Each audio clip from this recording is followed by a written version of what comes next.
Welcome everyone to the webinar on diversity, inclusion, and open source as a part of SUSE's Pride Month. And we have two very special guests today, Naomi and Claudia, who's hosting the webinar. And I'm immensely proud to sponsor this month and have you all here. And without further ado, I'll pass the mic to Claudia to host the session and look forward to it. Yay, thank you, Praveen. Our executive sponsor for the month, the Pride Month at SUSE. And I'm very happy today to be with Naomi Ceder. I've known Naomi for a few years already.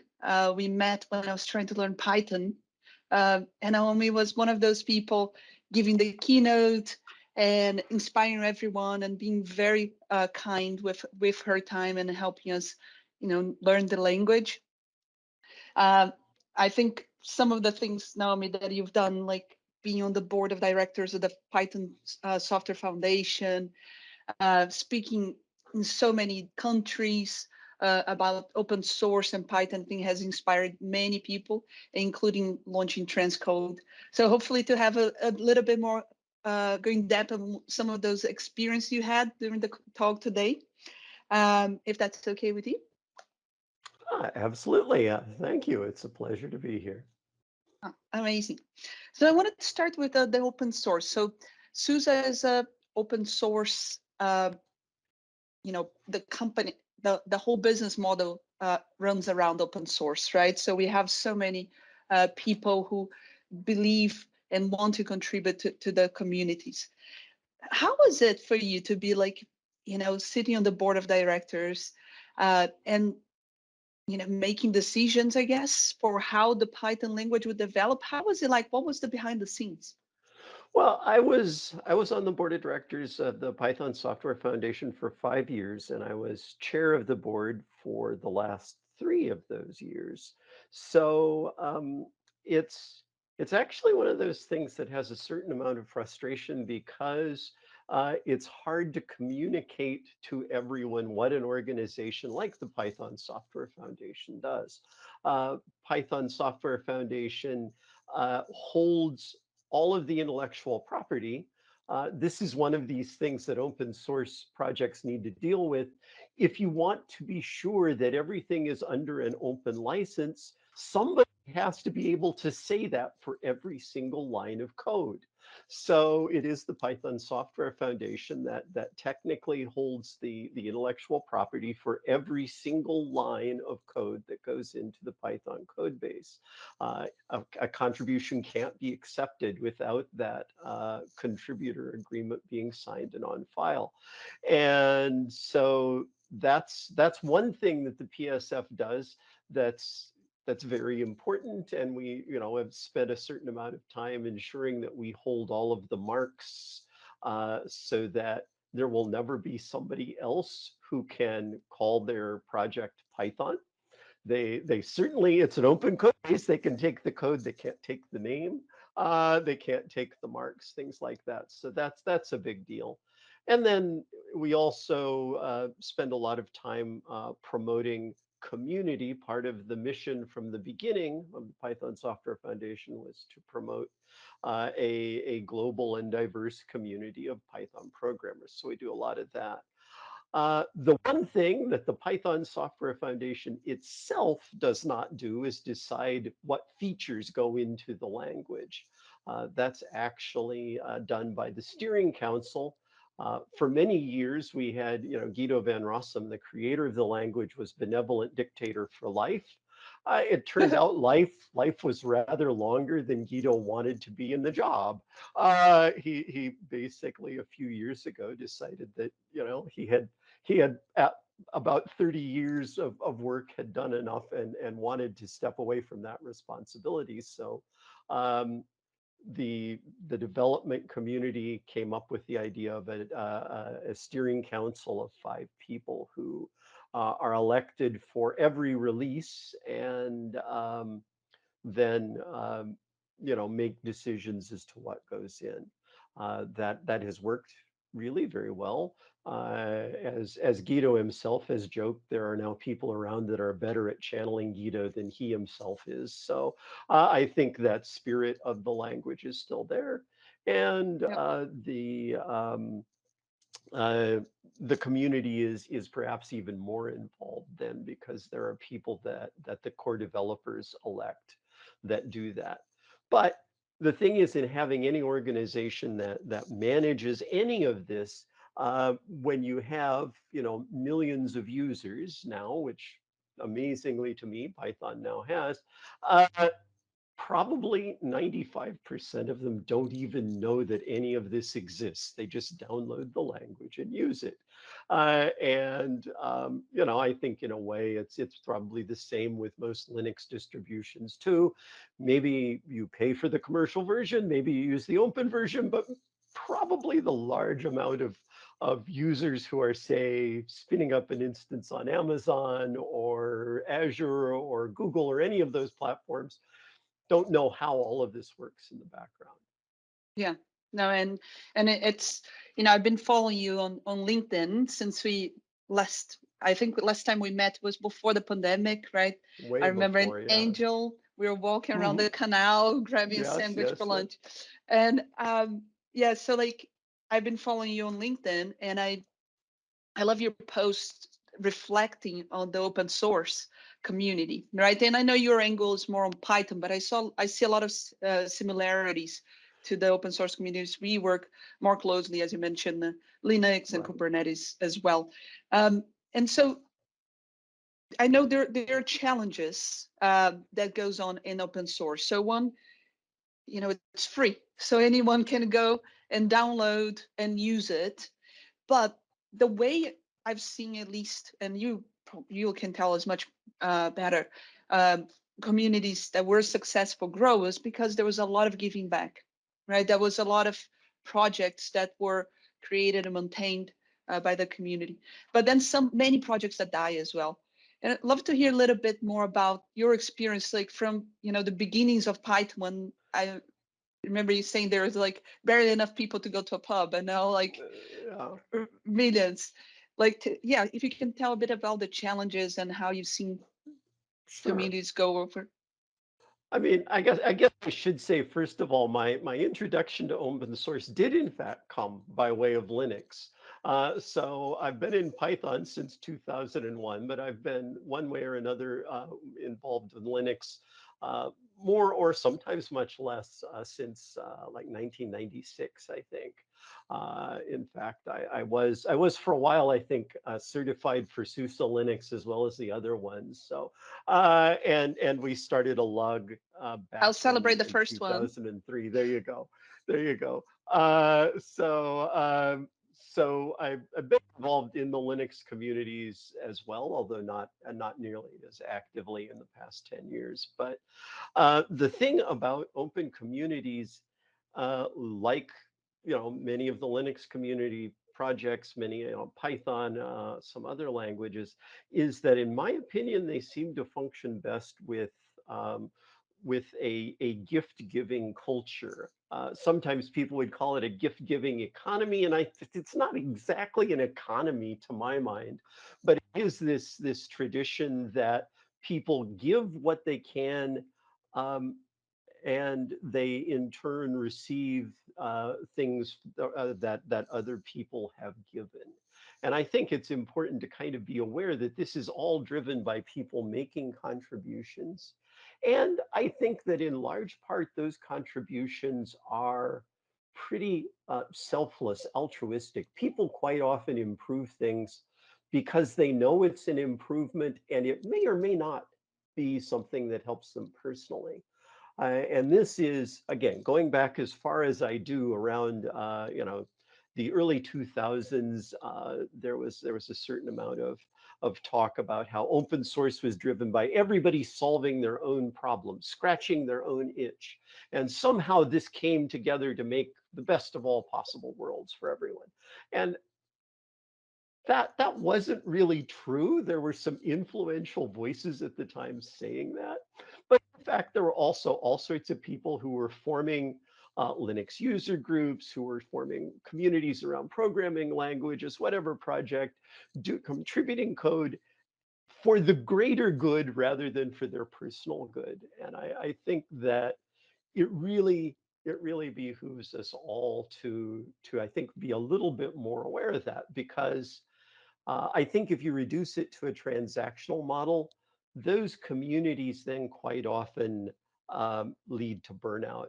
A couple months ago, I read an interview with a maintainer of several JavaScript uh, projects, who said that as far as he understood it, the model of open source was basically to take as much as you can from the people who can give it and then hope there will be more people when the first ones inevitably burn out. If that's the model of open source, we're doomed. I don't want to be a part of that. So I think as communities and as even as companies that participate in this ecosystem, everyone kind of needs to, I think, buy into more this notion that we're giving as well as receiving. Without the one, the other is not sustainable. Yeah. And how do you see like the role of companies like SUSE? We are a for-profit organization, right? How Uh, can we continue, make it sustainable? I mean, I think having thought about this a certain amount in connection, certainly with Python, um, I think that those companies need to have the vision to see that the source of many of the things that they use in their business comes from exactly this sort of gift giving exchange model, and they need to support that. And there are a number of ways that you can do that. So there are certainly companies now, um, companies that I wouldn't have guessed would do it, say even 10 years ago, who are paying people, say, to work on Python full time and not particularly restricting what they do to some specific company set of objectives. So there's that. There's the model that the many Linux distros, including, as you say, SUSE, have followed, which is to have an open and then a commercial version. And there are certainly good reasons for that. Having businesses in the ecosystem that are thriving, I think, is healthy for everybody, as long as they are not exploiting, but they are taking part by somehow enabling this. I mean, I think a lot of cases, the Linux distros that have an open versus a commercial model use the open model in many ways as a test bed. They get a lot of feedback that it would be hard to gather from only their commercial licensed supported users. So that's fine. Certainly, I think that as long as, like I say, as long as we're not talking about exploitation, but a partnership, a giving and taking, I think there's plenty of space for businesses to play a role. I would say, having been a board member of a foundation guiding a project, the notion of corporate capture, of one company taking control of a project by simply paying more people to be there than anybody else is a problem that needs to be thought about carefully. I think that again then leads you on the road to exploitation rather than partnership. But yeah, in general, I think they have a very positive role that they can play. Yeah, no, I appreciate that point of view. I know it can get sometimes difficult to find the win-win. And just for those who are listening to us, we're celebrating this month Pride. Next month, the open source community citizens. It's another employee network at SUSE. We'll be hosting a lot of events around open source. So hopefully, for those who are not technical, want to learn more, get involved. And so, talking about learn more, I want to touch another point, which is, I think a lot of people are eager to participate, to contribute, but they find that there are barriers to enter the community, right? So many times like there's a learning curve. Others can be even language. And I know you've been working both areas and trying to remove some of those barriers. So I have bought your book, which is Thank the you. Quick Python book. It is pretty cool. Um, It is not for the bare beginners, but if you're interested in the language, this is a super easy to use book. Do you want to tell a little bit about the book? Well, I mean, uh, yeah, the book is meant to be a way for people who know another programming language to pick up Python quick, obviously. I did not write the first edition. The first edition was written in the late 90s for Python 1.5. And then about 10 years later, we were seeing Python 3 was about to come out. The publisher uh, couldn't get the original authors were not available. The publisher approached me to take over this series and revise from Python of the 1990s to Python of the 2010 plus era. So we've done two editions since then. It was a huge change. In fact, I ended up probably rewriting a good half of the book as we went through. It was sold to me as this is just a little project updating a book, but it never listen to them when they say all you need to do is, because it really turned out to be a major effort. But it has been very successful. I think the second and third editions are now over 30,000 copies sold, which is a lot for a tech book in this world. And Wow, well done. we're talking about maybe getting ready for a fourth edition as things continue to change. So yeah, it is an effort to get uh, have people find a way into the Python language that um, basically would take somebody who is a coder in another language and give them the knowledge they need to at least become a solid intermediate level person at Python. Not maybe not an expert, but they would be able to hold their own. Use some of the basic libraries, recycle code Hmm. that is already written by others. Yeah. That's really cool. And talking about, language, um, so some of you might not know, but Naomi has a PhD in classics, and then a couple decades ago, uh, she switched to from like ancient human language to computer language, right? Uh, and I think that's where perhaps the passion for Python and other languages came about. And I know now you're trying to, some of the other barriers we see for people to access code and participate and contribute is language, but the human language, Right. English versus speak Portuguese. E eu sei que você fala também pouco de português e espanhol. So I know Sim. you've been doing, yeah, I know you've been doing some keynote speakers in Portuguese, in Spanish. Do you want to share a little bit about that? Yeah. Well, I mean, I think I always was fascinated with the idea of human languages, certainly, and I studied them in school as soon as I was able, and then yes, I went on and studied Latin and Greek and Sanskrit and various other ancient dead languages in the course of getting my PhD.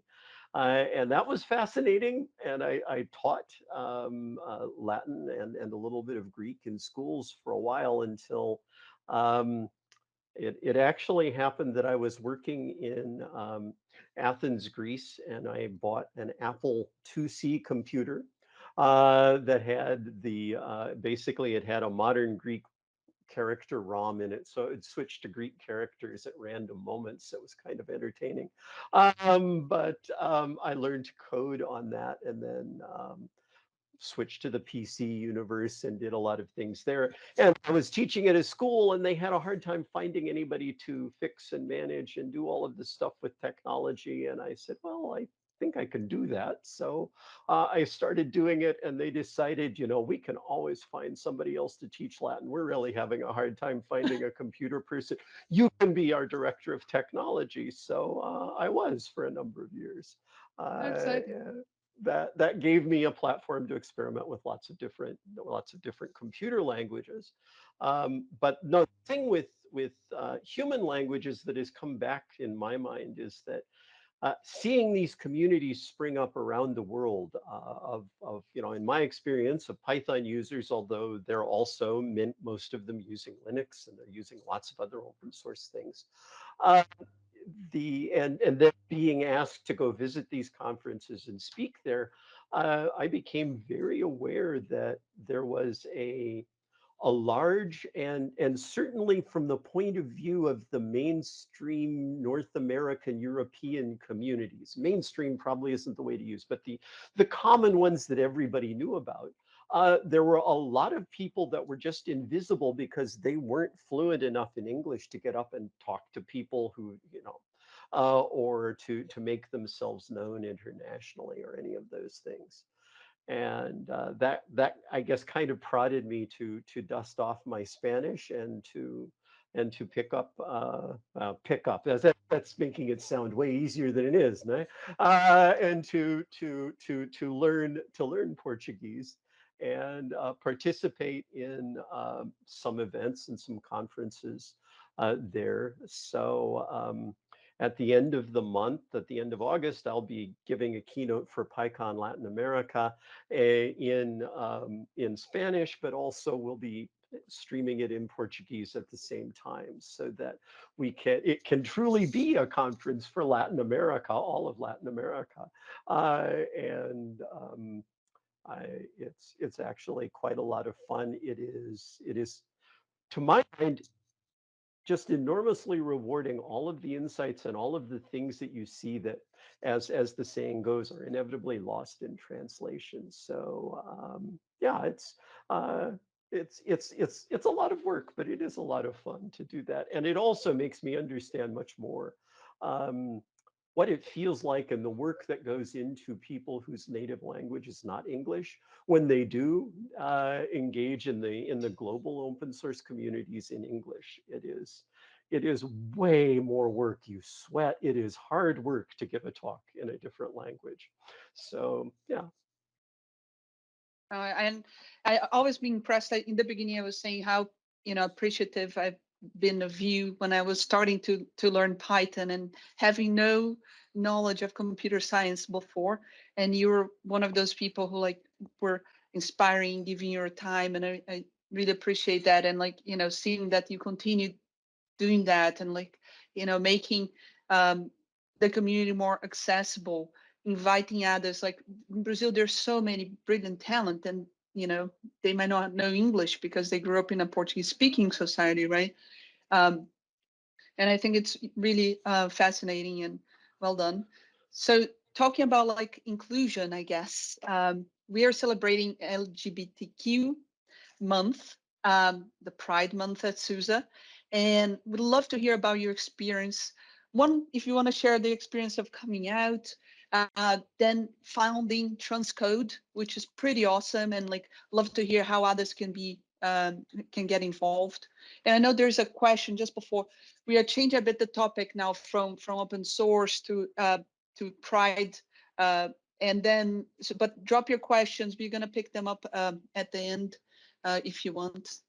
But tell me, Naomi, tell us your Well, experience.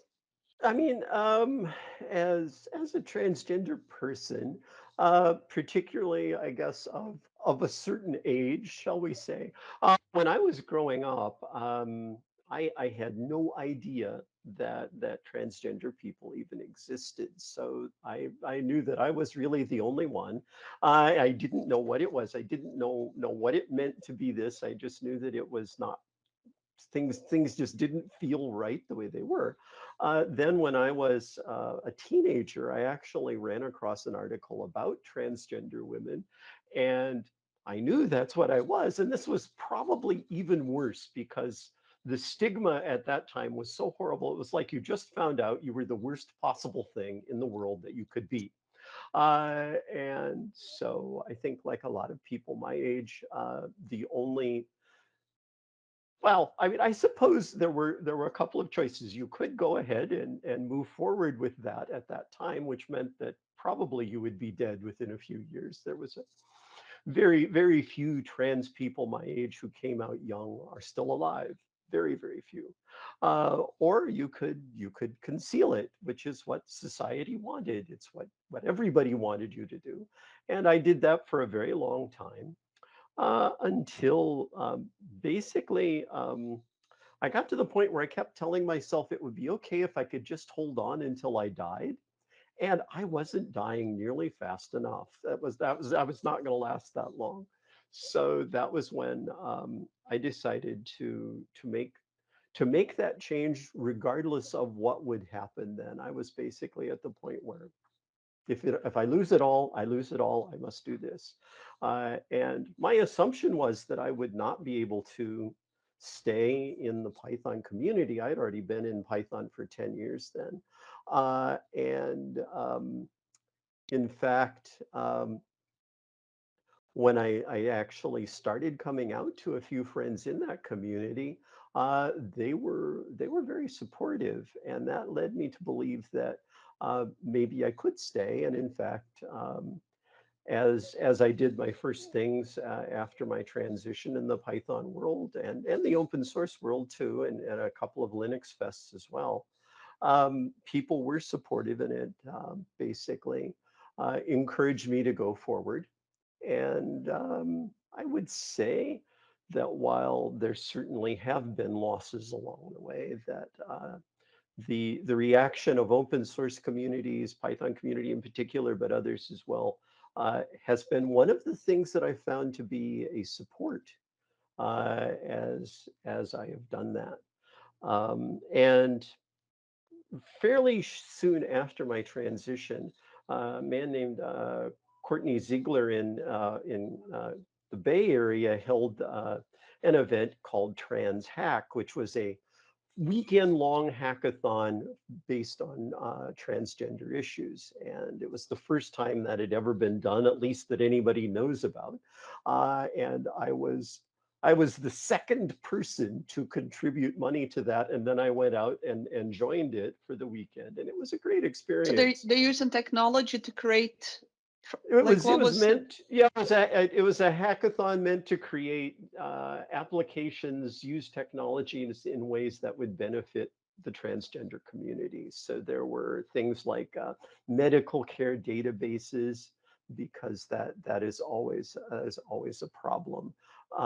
There were various other things, a legal database. There were you know, other apps, a clothing swap application, and things like that. Um, and so it was really an amazing weekend. I'm still friends with, I would say, the majority of the people that I met there. I mean, we were together for one weekend years ago, and yet we still keep track of each other and are still friends.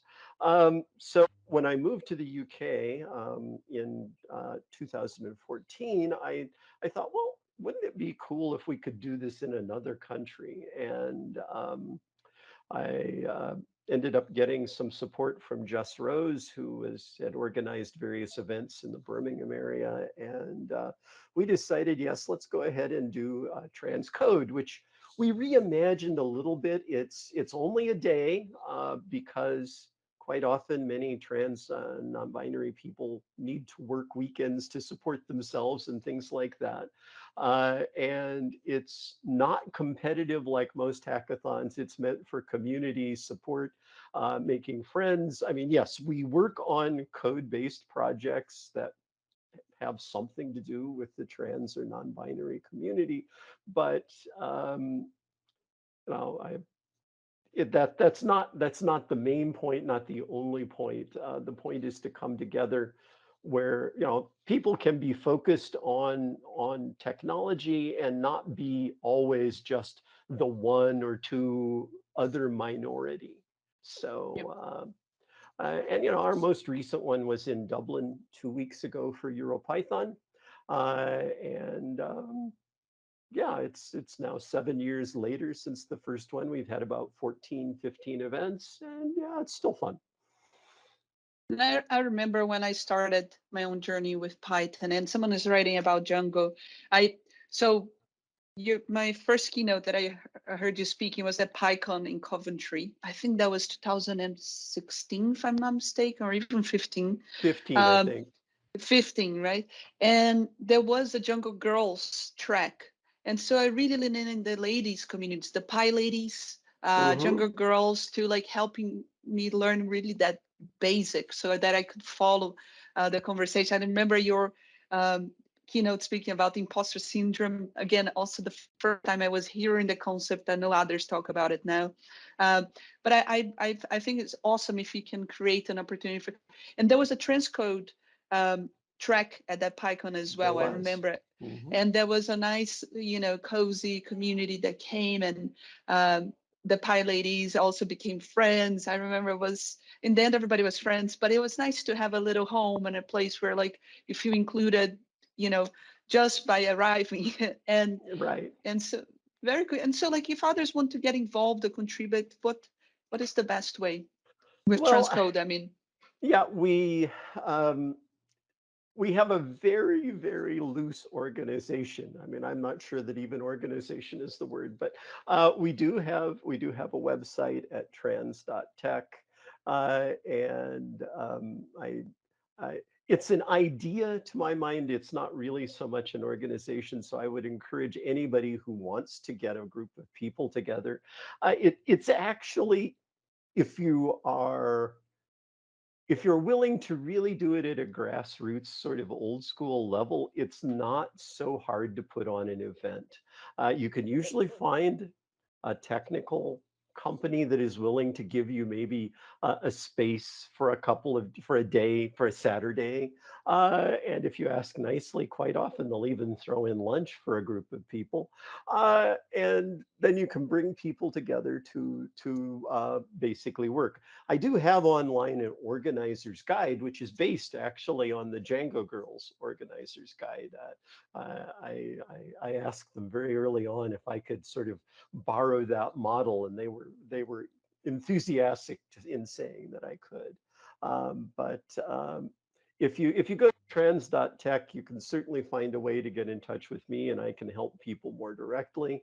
And yeah, it's wonderful if people want to come together to do that. I'm not quite sure when the next Transcode event will be. I don't know. I mean, that's maybe up for the people that are listening to decide. If you want to have a SUSE sponsored Transcode event, go for it. I'll certainly give you all the advice that I can. I like the idea. I like the idea. Awesome. So, well, thank you for sharing like your experience of coming out. I know those are very emotional issues, and you I appreciate you being brave enough to share your story, because I think it does inspire people to like think through as well about their own experiences, right? And so I wanted to open for questions, and normally I take the questions as we go, but I love Jenny when you do the moderation, and I know you have your awesome scarf today, so should we start some questions? I know I saw a couple, but let's open up. Yes, we do. And thank you, Claudia, so that I could debut my scarf for SUSE today. Because to be honest, I don't think you need my moderation. I think you've been doing a grand job. But there was a question earlier from Keith that was asking, going back to Python. So this is a fairly straightforward one, I would hope, Naomi. Keith is asking, what is your favorite Python web framework? Django was the last one I've tried, but it's been a while, it was his Keith's comment. So there's I'm trying to remember. There was a joke that we used to tell years ago, but it's basically Python has had an embarrassment of riches in the web framework platform. There were many, many things, depending upon how you even want to classify a web framework. So I I've certainly managed and worked in Django, and it's fine. It's for most of the things that I have been involved with, it has been more complex and more heavyweight than I personally like. And I say this, my first Python main application was a web app written in Zope. And Zope is the underlying technology of the Plone web framework, which is still around. But when I started in 2002 with it, it was Plone was not really there. Zope was new. It was undocumented. You just basically had to read the code. It was kind of a nightmare to get started. but I wrote an application that then lasted for, it was basically tracking all of the student information at the school I worked at. And I think it was running until 2015. So that's like 13 years that that application was in production. I wasn't even at the school anymore when they retired it. So I've seen a lot of web frameworks or web applications, however you might call it. Um, I think kind of the standard that for a lot of the things that I have been involved with, which tend to be more back end and API type things, I've liked Flask a lot. I'm not sure that I would write a web app in it, and I think now it's like Fast API is replacing it. There are various things, but I think that's it. I have a soft spot in my heart for one that is pretty much out of use these days, Cherry Pie. I actually did the initial porting of Cherry Pie from Python 2 to Python 3 at a sprint in PyCon 2009, and it was a great both web framework and web server, but times change, things move on. So yeah, I don't know. I mean, it's one of those things where it also really depends upon what you want to do. So I think I maybe made that less straightforward than we started, but that's okay. That's fine, and thanks, Naomi. And actually, as someone who only speaks English and doesn't code in any language or speak any other languages, I'm most impressed with anyone that can do both coding and being a linguist, because the most I can do is write in English and speak in English, and sometimes I even struggle with that, some might say. Do we all? There was a really, I don't know if you saw the question from, really heartfelt question here from Kaya that you may have seen. I'll just read it because I think a lot of us have seen coverage in the media, and I think what she says here is very much resonates with so many of us. So the question was, how are you dealing with the latest rash of transphobia? There seems to be so many more opponents to equal rights. It bothers me greatly, and I wonder how you cope. I think we can all resonate with that. Um, well, I guess partly it's a matter of perspective. So if we look back, say even 10 years ago, trans people had far fewer rights than they do now. So the world that I was willing to face as I transitioned was, to my mind, harsher than what we face now. That being said, there are a lot of attacks that are honestly just using trans people as a political pawn. Almost almost no one, I would say, this is at least my opinion, who is pushing these measures or behaving in that way really knows or cares much about trans people one way or the other. It's more used for a political advantage, and this is is maddening. It really is enraging. It is in a way depressing. I think, say, 7, 8 years ago, things looked much more hopeful, and now we've kind of taken sort of been thrust into the middle of this. I mean, I think most trans people feel very much caught in the middle. I think I would also say that. Um, and this is not meant to sound cynical, but I think is realistic, that a large number of the people on the other side who suddenly out of nowhere are great supporters of trans rights are probably also using us as a political pawn. And this is very frustrating, since really what we basically want to do is be able to have a job, get medical care, and go to the damn bathroom. So it's I think part of it is that years ago, I used to quote Laverne Cox, who said, to be seen as a trans person is an act of revolution in a world that tells you should not exist. And these days, many people I know, myself included, are taking it further, and that is to be happy, to be successful, to find joy as a trans person in this world is an act of revolution. And I choose that to be my revolution. So um, do I worry? Am I bothered by this? Yes, but I try not to let it overwhelm the many positive things that I can find and that I think most of us, one way or another, have. Do not let them steal your joy. I love that comment about revolution, and I think that's it. It's like people may not want us to take up space in the world, whoever we might be, but it's like Hmm. just by taking up space, we're just giving them that poke in the eye to say we're here and we're here to stay. So I love that. And I can Yeah. see some of the comments. I mean, Kaya says here, yes, engaging and depressing, because yeah, we know that there's often that situation where you are the pawn and being used for somebody's own personal agenda just to really cause a lot of conflict where Right. they really ought not to be. I mean, I think that's also a good reason why we all need to um, be aware and make common cause. I mean, across the LGBT plus spectrum, but across you know, the things that are behind attacks on trans people are the things that are behind the attacks on women, which we have now seen, particularly in the last few months, to be much worse. In fact, this may be the new target.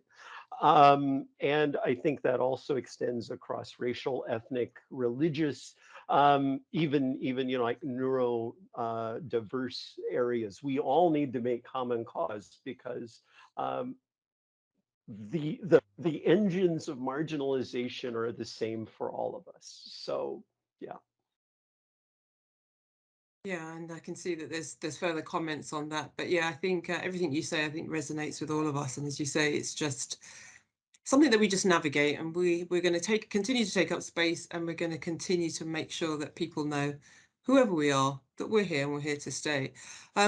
There was actually a comment about your time in Greece. So I don't know if you want to just say a couple of minutes, just talk about how did you experience life in Greece as a trans person? I don't know if you felt that was any different to any of the other places I you've mean, been I, to. I was I was not out then. That was 30. What was it? 35 years ago. So I certainly by then knew who I was, but I was pretty careful to make sure that no one else did. I have, in the meantime, I had several friends from Greece, and in fact, the young woman that helped us organize the second or third transcode we had, she lived in London, but she was Greek. Actually ended up taking her own life a little bit after that because of the difficulties that she faced whenever she would go back to Greece. So I can't. I know people there, and I know that this is an ongoing struggle in Greece, as in many places. And there are a couple of celebrated cases of a transphobic violence there that they are dealing with. So I but beyond that, I don't think I have a whole lot relevant to say, other than I think it would have been a nightmare then, and I think it's not easy now. Yeah, I can certainly understand that, Naomi. And all of that does gives us a sense of perspective, as you were saying earlier. But I'm conscious of time, and I want us to end on an upbeat note. So we've really enjoyed today's session, Naomi. And before I hand back to Claudia to just say close and to thank you, just thought a question from the audience that I'm sure is on the end of the top of their tongue and the end of their lips is that where can they see you next? What speaking engagements, what's coming up? Where can we go and find out more and watch and hear from you again? Well, I mean, I think there are quite a few things that I have done that have been shared on YouTube. Otherwise, as I say, PyCon LATAM, the only other conference that I know about right now will be PyCon Bolivia. And so if anybody wants to come to Bolivia at the end of October, I'm sure they would be happy to have you. But otherwise, I think maybe I am moving towards a little bit of a hiatus for a month or two after that. Lovely, thank you very much. Claudia, I'll hand back to you because I'm conscious that we're at time.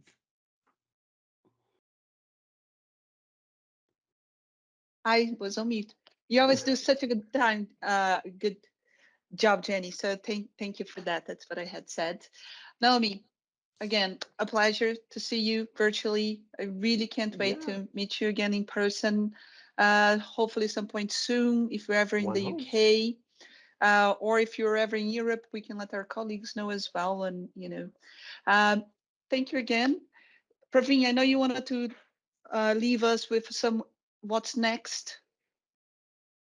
If you want to come. Thank you, Claudia. Hey, it was a pleasure having you both. Thank you, Naomi. Uh, in terms of Pride Month, this was the highlight event for us in July. And while that ends the month of July as a Pride Month, then we pass the baton to the open source team to continue the celebrations in August. The next key event for the network is a Pride Rally in Nuremberg. It's on the 6th of August. And yesterday we had some amazing poster making competitions and posting and the network members came together and did that. So look forward to the next one, 6th of August. Naomi, you're most welcome. If you are in Nuremberg and in Germany, more than welcome to march along. I wish and I could. I'm seeing here lots of people's messaging. Thank you. Great session. So yay. Well, my pleasure. My pleasure. It was a joy. All right, everyone. Bye. Bye-bye.